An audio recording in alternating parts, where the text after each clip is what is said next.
Hello, I'm Linda Bannister. I'm a member of the Douglas County Master Gardeners Program. I graduated in 2019. I think at my age it's nice to say I graduated at this hour. I am here in our gardens. This is our introductory garden, and I've been sort of put in charge of this garden and have decided, since we have so many beautiful grass-like plants on the prairie, that we should feature them in this area. And I'm standing behind one of my favorites. It's the little blue stem, and I think one of the reasons I like it so much is it's hardy, it's fairly well contained, so it's easy to plant in a domestic garden, and I think would make a beautiful addition to many of your home gardens. It has a variety of color. You can see some reds in it. It has, in the summertime, it has a rather tealish tinge to it.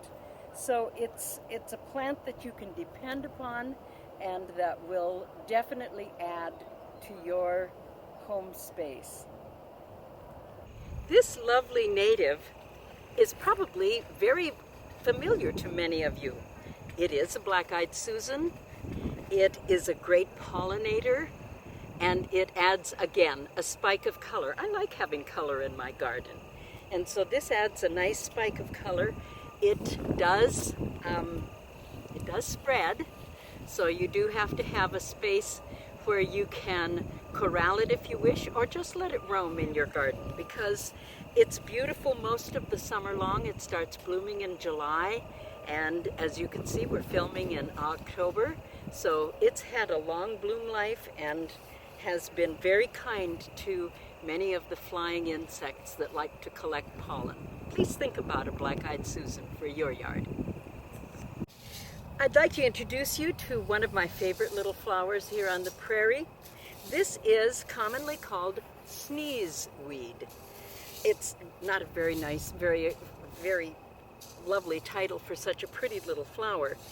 Its bloom time is between August and October, but since I've been out here on the prairie, this has bloomed most of the summer.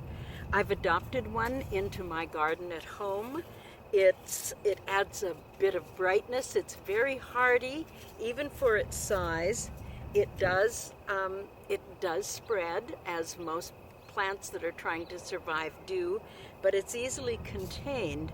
And I think that if you're looking for natives for your garden, I would recommend using this pretty little spot of yellow.